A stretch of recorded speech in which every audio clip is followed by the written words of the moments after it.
Ben, bonsoir. Bonsoir. Mon nom c'est Gaétan. Salut Gaétan. Salut. Je vous présente mon épouse Nancy.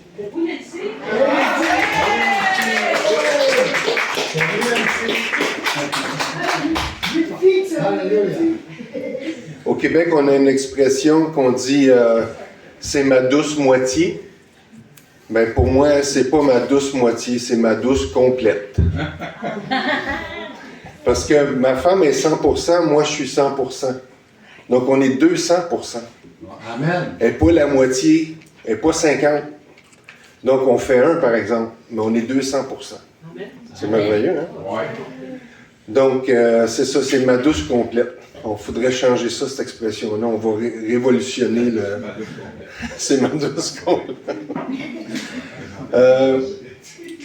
Saint-Esprit, merci pour ta présence. On honore ta présence dans ces lieux. C'est toi l'invité ce soir, Saint-Esprit. On te laisse la place. Et comme l'apôtre Paul a dit, là où est l'Esprit du Seigneur, là est la liberté. Donc on veut la liberté. On veut la liberté que le Saint-Esprit apporte. On n'est pas pogné. On ne veut pas la religion.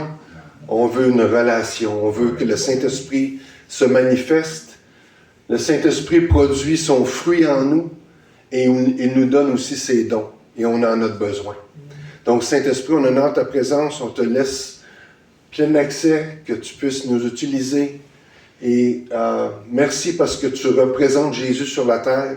Et merci parce que tu glorifies le nom de Jésus. Amen et amen. Donc, c'est ça, mon nom, c'est Gaétan. Je suis né à Châteauguay.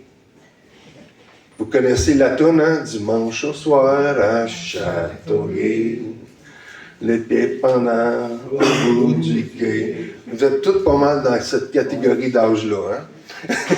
Quand cette toune était populaire. Ben moi, je suis né à Châteauguay, pas loin de la rivière Châteauguay. Donc, j'allais me mettre les pieds pendant au bout du quai.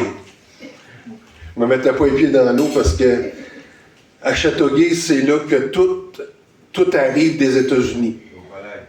Fait que dans ce temps-là, ben, la rivière Châteauguay, à part en fait dans l'État de New York, puis dans ce temps-là, les cultivateurs sur le long de la rivière, ben, vous savez comment ça fonctionnait. Hein?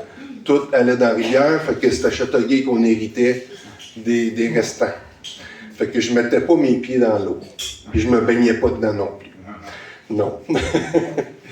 Donc, c'est ça. Ben, je suis le dernier d'une famille de 3. Donc, j'ai 2 frères plus vieux que moi.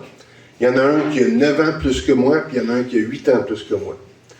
Fait qu'un jour, je pensais que j'étais un accident, puis ma mère m'a dit que non. Donc, je suis le bébé de la famille. Y a-t-il des bébés de la famille ici? Ouais, mais quand on est des bébés, on reste toujours des bébés. Hein? Si vous êtes une maman puis vous avez des enfants, mais le bébé, c'est le bébé. Hein? Ma mère, elle a 87 ans, elle va avoir 88 en mars. Dieu voulant, puis je suis encore le bébé. Puis j'en ai 55. Donc, c'est ça. En fait, quand j'étais jeune, j'avais une vie assez... j'étais curieux, j'aimais l'aventure, j'aimais la nature. À Châteauguay, dans ce temps-là, c'était pas une grosse ville, c'était un village de 10 000 habitants. Et j'ai appris à aller à la chasse, j'aimerais ça observer les animaux. Là, je vais passer vite. Et c'est sûr que le but de mon témoignage, c'est une chose, c'est de glorifier le nom de Jésus pour qu'est-ce qu'il a fait dans ma vie. Je ne veux pas focusser sur le négatif, je veux mentionner ce qui s'est passé, ce qui a fait que je suis venu à Jésus. Donc, quand j'avais environ 7 ans, il y a quelqu'un de ma famille qui a essayé, qui a essayé de me tuer. Puis ça l'a vraiment causé dans ma vie, je peux dire un vide. Et aujourd'hui, je sais qu'il y a un esprit de mort qui est venu en moi à cet âge-là, quand j'avais 7-8 ans. Puis là, après ça, quand j'avais 10 ans, j'ai été dans un camp catholique pour un camp d'été. Puis là, dans ce camp d'été-là, ben, il y avait un moniteur qui était là, qui est devenu mon ami. Et je suis devenu son ami.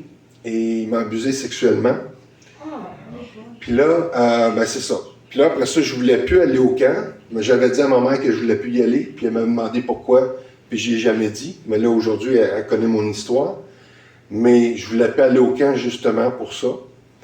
Donc, le fait d'avoir que quelqu'un ait tenté de me tuer et l'abus sexuel a fait qu'à l'âge de 12 ans, j'ai commencé à consommer. Commencé à consommer du pot, consommer de la boisson. Puis en fait, tout ce que je voulais, c'était le party. Je voulais la fête. Pourquoi? Pour oublier les souffrances de mon cœur. J'en ai pas parlé à personne. Je me souviens une fois, je n'ai parlé à un ami quand j'étais ado. On était sous, on était gelés. Vous savez l'expression gelé? Oui. Puis j'y ai dit ça, que j'avais été abusé. Puis là, ben, il s'est mis à rire de moi, fait que ça a été fini. Donc, ça a été, au niveau familial, c'était un petit peu compliqué. Mon père était camionneur sur la route. Donc, quand il partait des semaines. Puis après ça, ben, il revenait à la maison. Puis quand il revenait à la maison, ben, ce que j'entendais, c'est « Fais pas de bruit, ton père, il dort. » C'est ce que j'entendais. Mon père, il n'y avait pas de sleeper, qu'on appelle dans les camions. Il n'y avait pas de lit. Donc, mon père ne dormait pas dans le camion. Je pense que dans ce temps-là, la compagnie payait des chambres d'hôtel, mais quand il arrivait à la maison, il se reposait. Fait que j'ai appris qu'il ne fallait pas que je fasse de bruit dans la maison quand mon père était là. Donc, ben c'est ça. Donc, l'adolescence, pour moi, ça a été la vie de party. J'ai commencé à... J'avais des amis qui étaient des rockers. Vous savez, c'est quoi des rockers? Dans ce temps-là, c'était des rockers à pitons. C'est avec des gros bracelets noirs, là, puis des pitons, là. Ben, j'en avais quelques-uns de ça. Puis là, j'ai commencé à me laisser pousser les cheveux. J'ai commencé, ben, c'était les années 80, hein. On connaît la musique des années 80. Donc, j'ai commencé à me maquiller les yeux en noir. J'avais une chaîne comme boucle d'oreille que j'ai encore le trou, que c'est moi qui avais fait avec un bloc de glace puis une aiguille. Oui, Alain, hein, ça te rappelle des souvenirs. T'as quel âge, Alain? 56. 56, ben, on a une différence. C'est à peu près ça. Donc, je me suis laissé pousser les cheveux. J'ai commencé à plus aller à l'école. Donc, qu'est-ce que je faisais? C'est que je m'en allais avec mes amis, puis on prenait de la drogue, puis c'était la fête. Donc, c'était pas mal mon mode de vie. J'ai tenté à quelques reprises d'aller voir des psychologues. Ça n'a pas fonctionné. En fait, je voulais la fête, mais en fait, je ne voulais pas la fête, je voulais guérir des blessures que j'avais à l'intérieur de moi. Puis je ne savais pas à qui je pouvais faire confiance pour en parler. Et c'est souvent ça le problème. À qui tu parles de ça? En plus, en tant qu'homme, ben, c'est encore plus tabou que quand, habituellement, c'est ça qu'on dit, là, que quand c'est une femme, ben, quand tu es un homme, ben, tu ne parles pas de ces affaires-là. Donc, c'était la fête. Là, j'avais un ami qui jouait de la guitare, puis là, il a commencé à jouer de la basse, ou à m'enseigner à jouer de la basse, puis là, j'ai aimé ça. Mes deux frères, il y en a un qui jouait de la guitare, puis il y en a un qui jouait de la batterie. J'ai tout essayé. J'ai essayé le piano, j'ai essayé la batterie. On en avait un dans le sous-sol chez nous, je faisais du bruit. J'aimais ça, mais c'était pas ça mon instrument. J'ai essayé la guitare, j'ai appris quelques accords, mais c'était pas ça mon instrument. Puis quand j'ai pris une basse dans mes mains, je savais que c'était ça mon instrument. Donc j'ai commencé à apprendre à jouer de la musique rock dans des groupes. Puis là, ben, je faisais ça comme ça, là. Avec mes cheveux, là, donc c'était comme ça que je jouais de la basse. Oui, c'est ça. Donc, ça a été comme ça. Et ça jusqu'à l'âge de 18 ans. Puis à l'âge de 18 ans, j'étais rendu à un point que, parce que je ne trouvais pas de solution, ben c'est quoi la solution qu'on trouve quand on ne trouve pas de solution? Le suicide. En fait, les gens qui se suicident, c'est pas parce qu'ils veulent mourir, c'est parce qu'ils veulent vivre. C'est ça la réalité. Une personne qui se suicide veut vivre, veut arrêter de souffrir, mais elle ne trouve pas de solution à sa souffrance. Donc, moi, j'en étais rendu là à l'âge de 18 ans. J'avais fait mon plan pour me suicider. Je vous expliquerai pas, j'avais fait mon plan. Puis un jour, j'étais tout seul. J'étais pas gelé cette fois-là, parce que j'ai essayé toutes sortes de drogues, de l'acide, de la coke. Puis un soir, j'étais dans ma chambre à coucher tout seul, puis j'ai commencé à écrire sur la porte, sur le mur de ma chambre. J'ai écrit « La vie est la plus belle chose que Dieu a créée ». J'ai écrit ça au crayon à mine. Moi, j'ai été élevé catholique, donc comme la majorité d'entre nous. J'ai entendu parler de Dieu, d'une certaine façon. J'allais à l'église jusqu'à l'âge de... J'étais à l'église catholique jusqu'à l'âge de 12 ans. À 12 ans, j'ai dit à mon père, j'y vais plus. C'est fini. Puis j'ai arrêté d'y aller. Mais j'avais une base croyante. Et j'ai commencé à lire ce que j'avais écrit sur le mur. La vie est la plus belle chose que Dieu a créée. J'ai commencé à pleurer, puis j'ai dit, Dieu, si tu existes, fais quelque chose dans ma vie. J'étais tout seul. Et Jésus est venu dans ma chambre. J'ai vu sa silhouette, j'ai pas vu son visage. Comme souvent, j'entends les histoires, c'est quand les gens voient Jésus, ils voient sa silhouette ou son corps, mais ils ne voient pas son visage. J'ai pas vu son visage, je savais que c'était Jésus. J'ai pleuré et j'ai senti un amour comme jamais. L'amour de Dieu, l'amour de Jésus. Et je sais que je suis né de nouveau à ce moment-là, dans ma chambre, tout seul. Je suis né de nouveau là. Et évidemment, j'avais un de mes amis qui était mon partenaire de fête, de party. Et je suis retourné avec lui. On s'est rencontrés dans un bar, le même bar. J'ai recommencé ce que je faisais d'habitude. Je prends une bière, puis là, les deux, on prend une bière, puis là, c'était comme, let's go, c'est la fête à soir. Je prends une gorgée. Puis quand j'ai regardé la bouteille, là, je voyais sur la bouteille le signe de poison. Tu sais, là, avec des os, là, puis la tête de mort, là. Mais je voyais ça sur la bouteille. Puis là, mon cousin il me regardait puis il me disait « Oh, toi, t'es pas normal, là. » Parce qu'il m'attendait pour qu'on en prenne plus. Puis là, j'ai pris la bouteille, j'y ai donné, puis j'ai dit « Je suis parti. » J'ai rien dit. Ça a été fini. Il ne m'a même pas contacté, je ne l'ai même pas contacté. Ça a été fini. Fait que la drogue, elle a arrêté, l'alcool, elle a arrêté, la fête, elle a arrêté. Dieu m'a libéré comme ça. Amen. Puis ça, c'est Jésus qui fait des choses dans le même, qui transforme, qui libère les gens. Mais vous savez, d'être libéré ou la vie chrétienne, on est dans un processus. Mais il faut naître de nouveau. Il faut naître de nouveau premièrement. Amen. Et quand on naît de nouveau, on devient une nouvelle créature. On est né de l'Esprit. Jésus l'a dit à Nicodème dans Jean chapitre 3. Il faut qu'un homme naisse de nouveau.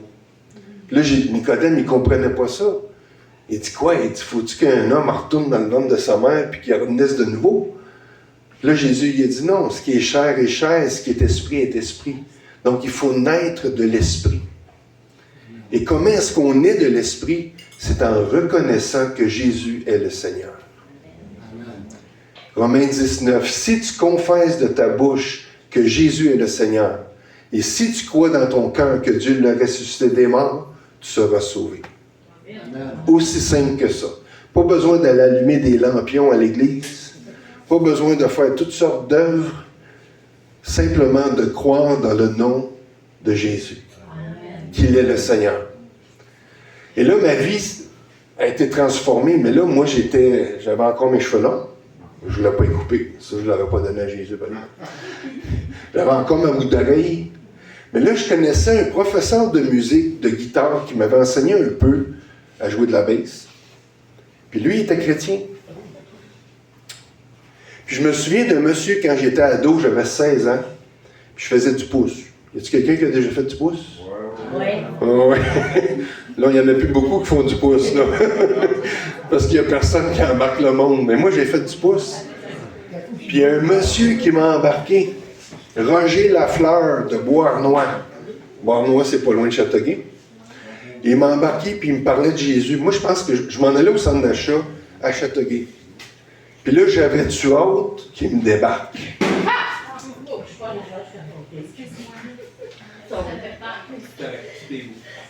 Tout est beau. Pour la caméra, ils ont juste échappé du chocolat chaud. Donc, c'est ça.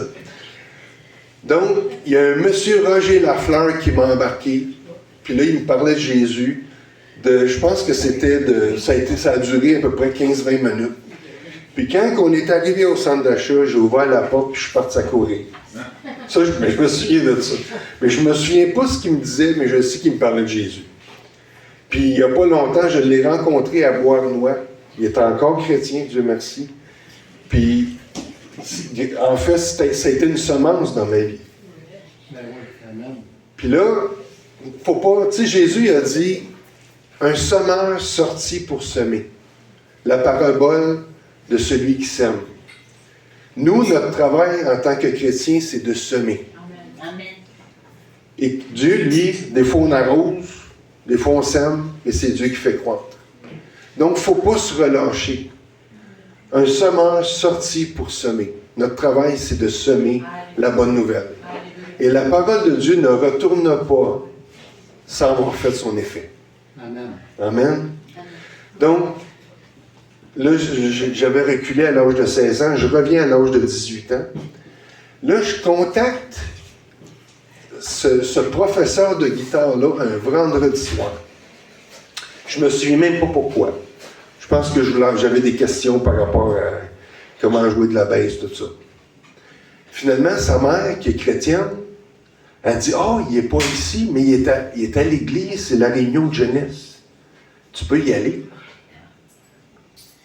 Fait que là, moi, je suis parti un vendredi soir, je suis arrivé à la réunion de jeunesse. Puis là, en plus, la salle, il y avait un premier et un deuxième étage. La réunion avait lieu au deuxième étage. Il n'y avait personne à la porte pour m'accueillir.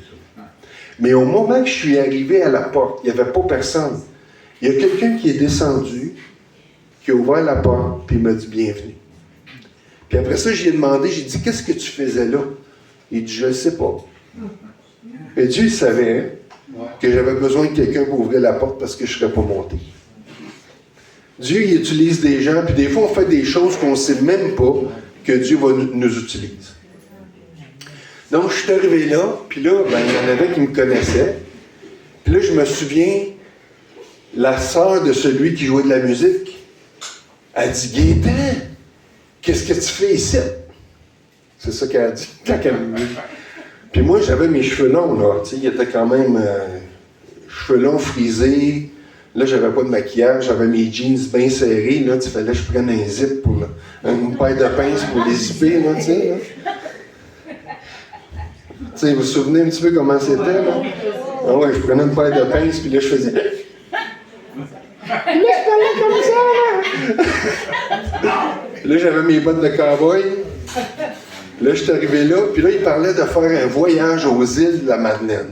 Un voyage missionnaire aux îles de la Madeleine. J'avais 19 ans. C'est beau les îles. C'est beau, les îles. Oui, la terre est rouge en plus, là-bas. Puis là, il parle du voyage, l'organisation. Puis là, moi, je dis, je peux-tu y aller?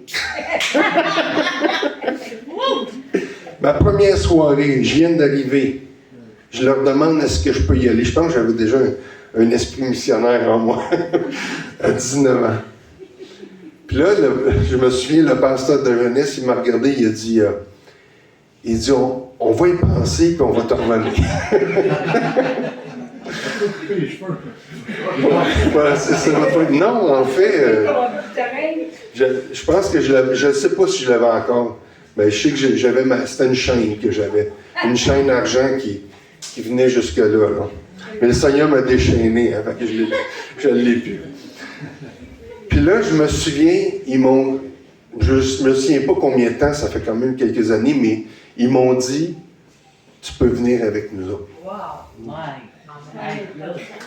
Ils m'ont pas donné de conditions. Ils m'ont pas dit, faut que tu te fasses couper les cheveux. Hey, on s'en allait faire de l'évangélisation, là. On s'en allait cogner aux portes, puis parler de Jésus, puis distribuer les Nouveaux Testaments.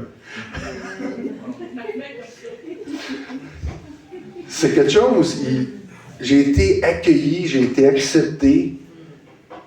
J'étais encore blessé de mon passé. J'étais pas guéri de ça. Mais ils m'ont accepté. Ça, je pense que c'est important qu'on accepte les gens comme ils sont. Parce que des fois, on met des règles. Finalement, j'ai été avec eux autres, puis là, il y a quelqu'un dernièrement qui m'a envoyé des photos. En fait, celui qui m'a accueilli, qui était comme un père spirituel pour moi, est décédé la semaine passée. Oh. Je pense qu'il avait 70 ans, il y a eu un malaise, il est tombé, puis il est décédé. Mais cet homme-là m'a accepté comme j'étais. Il m'a pris sous son aile, j'allais partout avec lui, je le suivais. Puis c'est ça qu'on a besoin de faire avec ceux qui viennent à Jésus. Puis là, finalement, j'étais au voyage, puis c'est sûr que des fois, il me niaisait. Une fois, il était arrêté devant un salon de coiffeur aux îles de la Madeleine. On était une vingtaine de gens, je pense, à peu près. Puis là, ils m'ont dit, ben là, Gaétan, c'est aujourd'hui. C'est aujourd'hui que tu te fais couper les cheveux.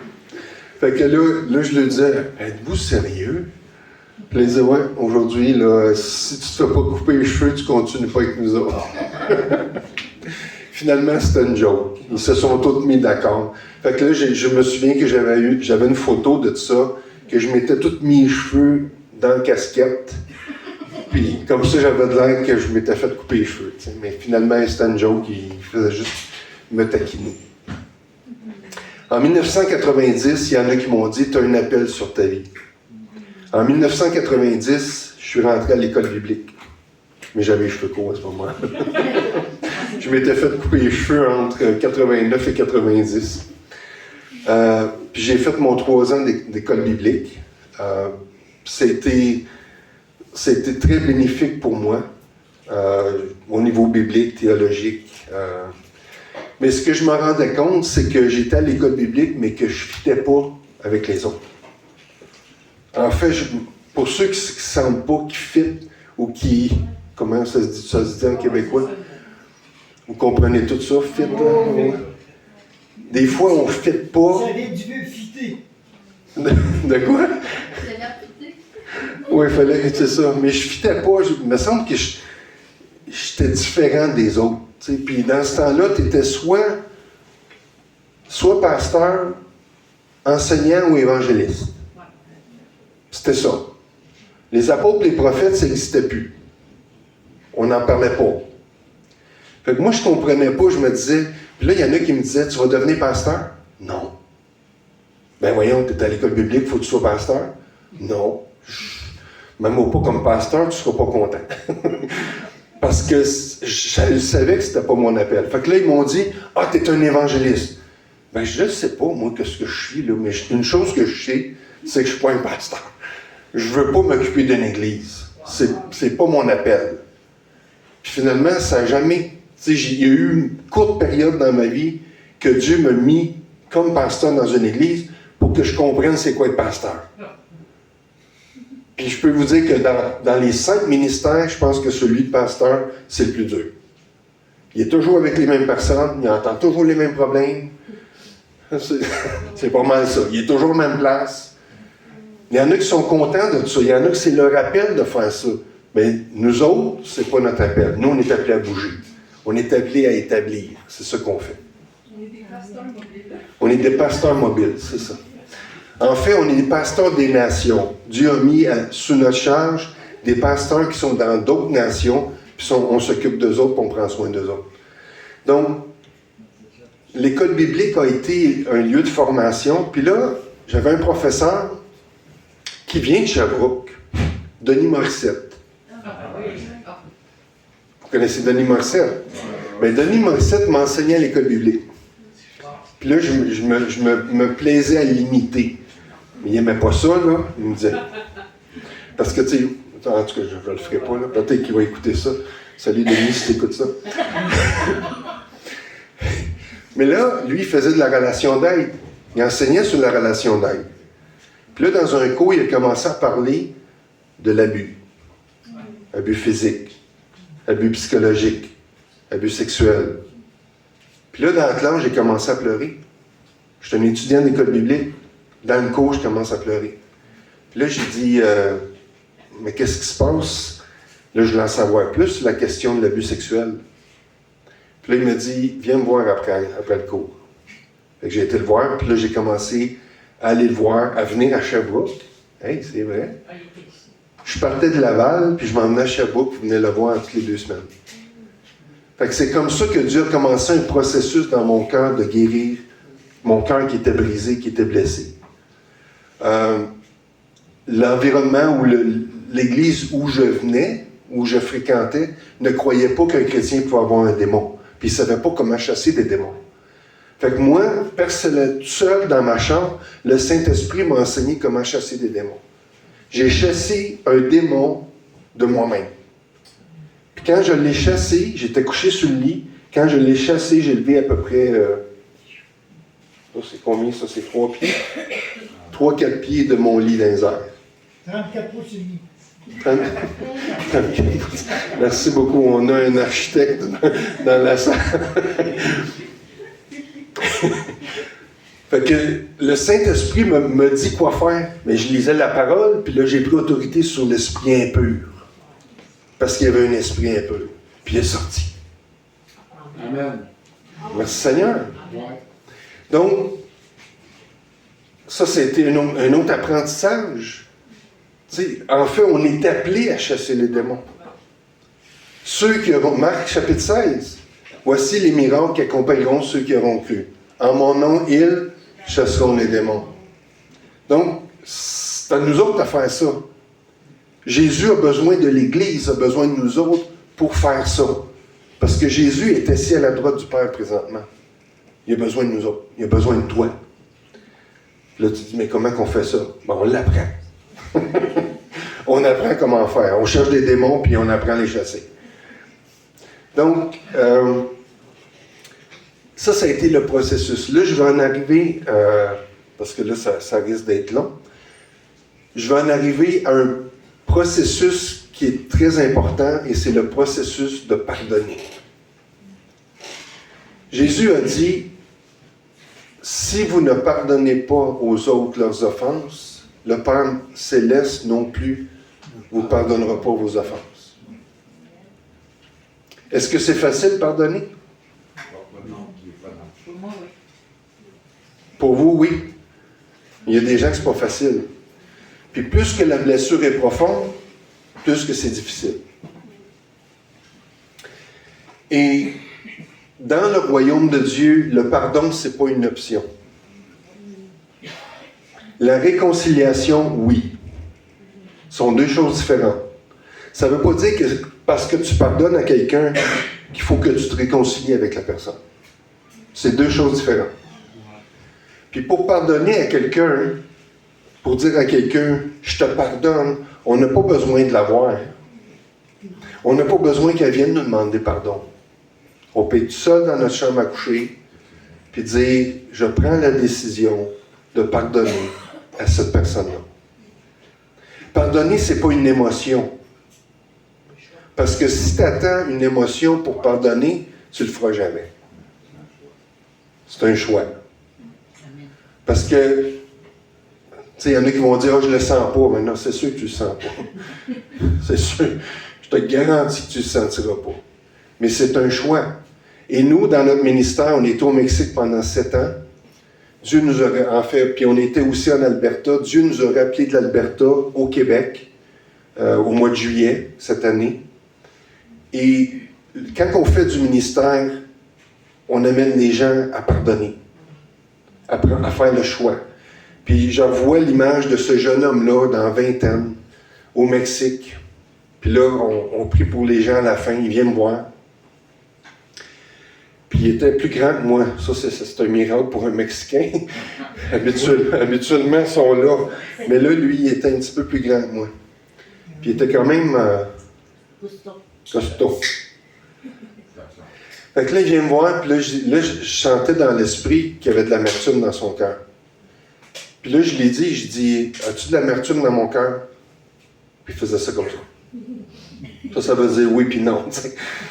Je savais qu'il y avait de l'amertume, puis il y avait de la colère. Puis quand j'ai demandé ça, il a serré ses poings comme ça.